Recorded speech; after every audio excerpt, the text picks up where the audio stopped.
Hello, young academic 3.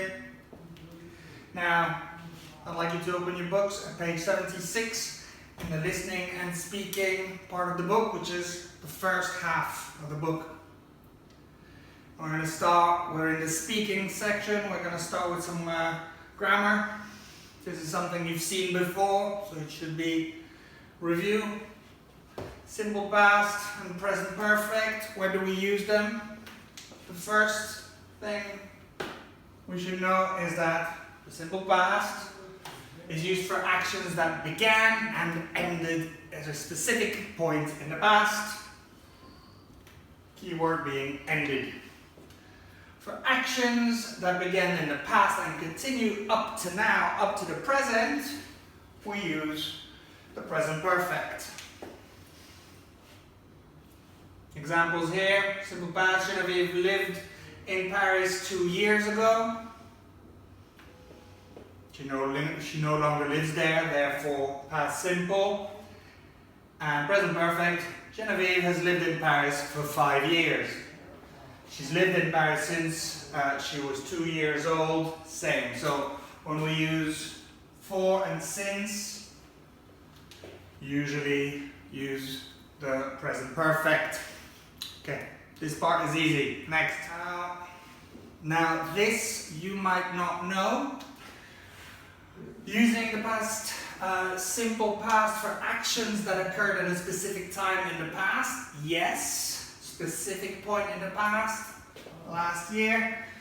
But if the time an action occurred, happened, is not known or not important, you use the present perfect. So if we don't actually have that information, we can just say Neeran has written a book about Thailand. So we're not sure when, but he has, at some point. Okay? Use the present perfect for actions that happened more than once. That's interesting.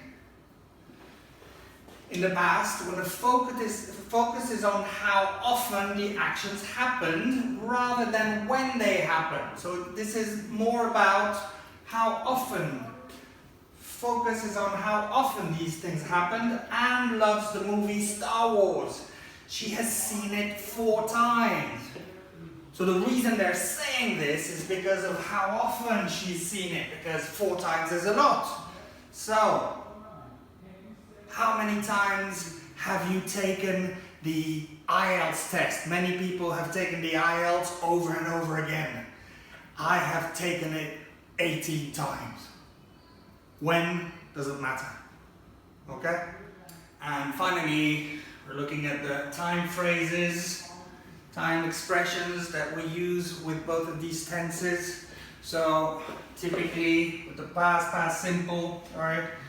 With the simple past simple, we use last, ago, in, on. So we've got some examples here.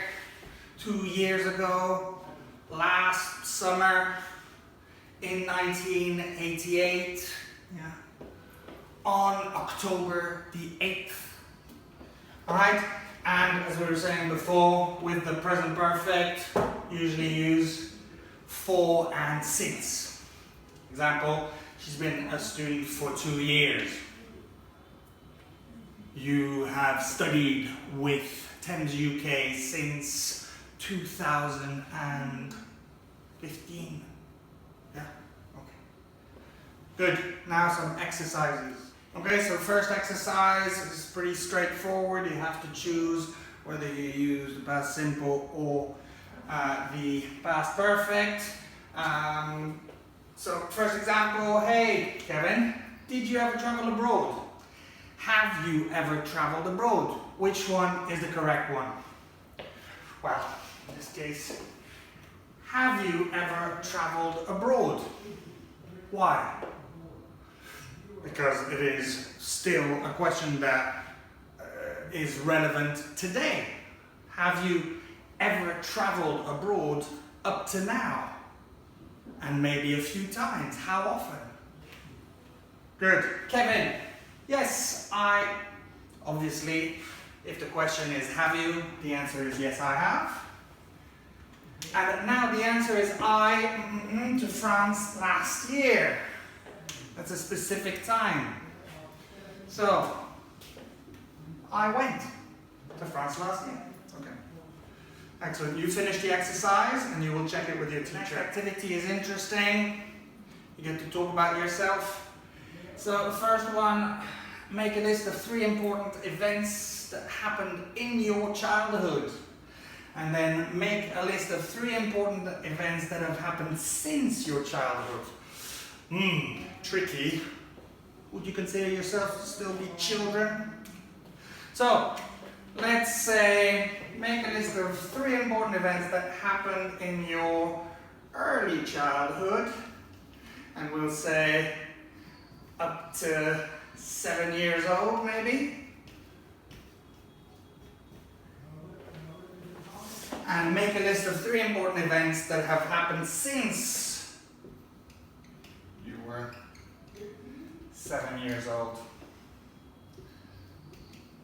Okay?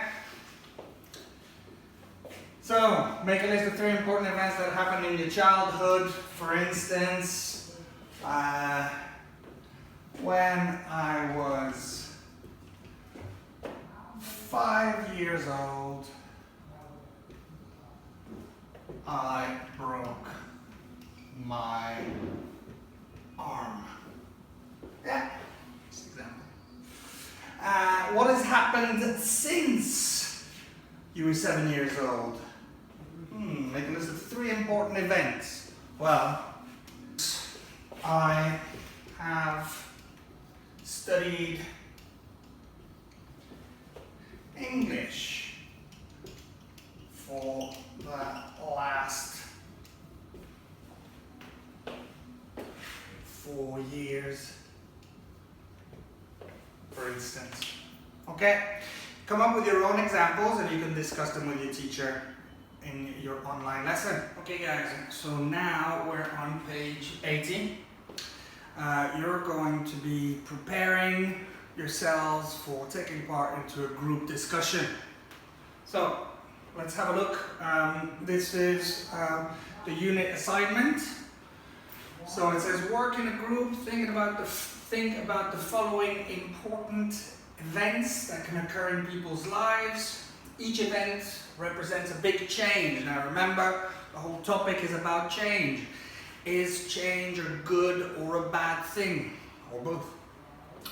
Now, looking at all these different events, we'd like to brainstorm a little bit. What are the advantages and disadvantages of all of these? Now, some of them, because you guys are still quite young, but you've never had a job, I think. But you can still imagine getting married. I don't think any of you have gotten married yet.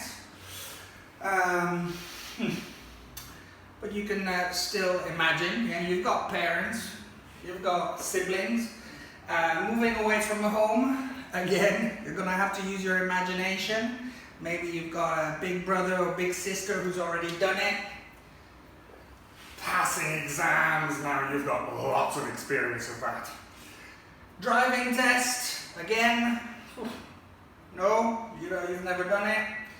And finally, starting at a new school or college. Now, you guys most of you are now in secondary school, so you have actually had this experience.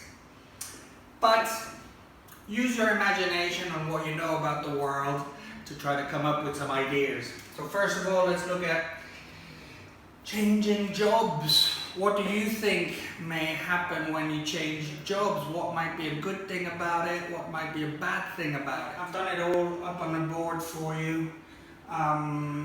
Advantages, disadvantages. Now let me just check and take this away.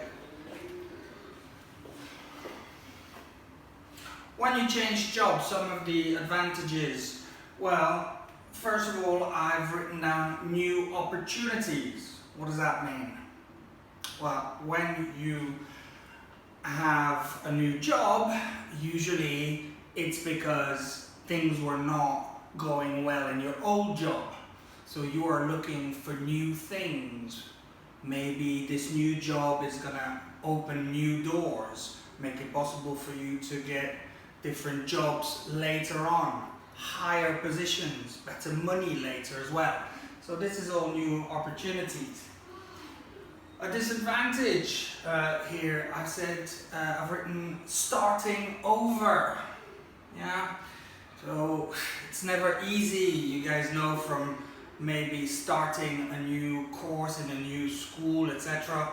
You know, you start over, you don't know people, you don't know how things work. It can be very complicated, take a lot of time to understand how everything works, so that could be a disadvantage. I've written new boss and new colleagues in both, because I think that, you know, it could go either way. You could be very lucky and get a new boss who's an excellent manager and knows how to take care of his employees, or he might be absolutely horrible,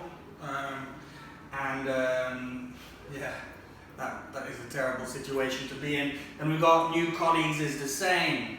You may meet fantastic people that you get on with very well, that are very helpful, etc. Or you might not get on with them, and that is a very difficult position to be in.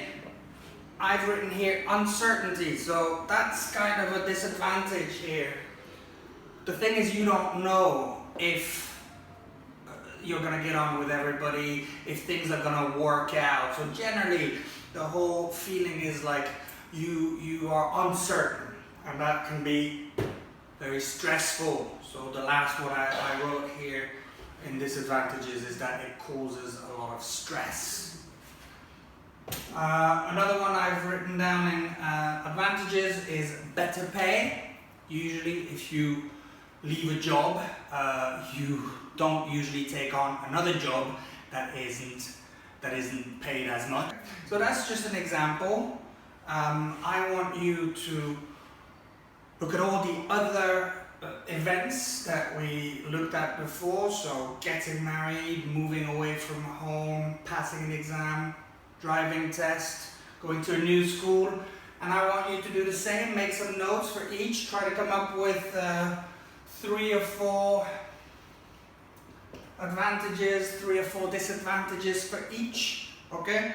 So that way you can discuss it in your online lesson with your teacher. Thank you very much, guys.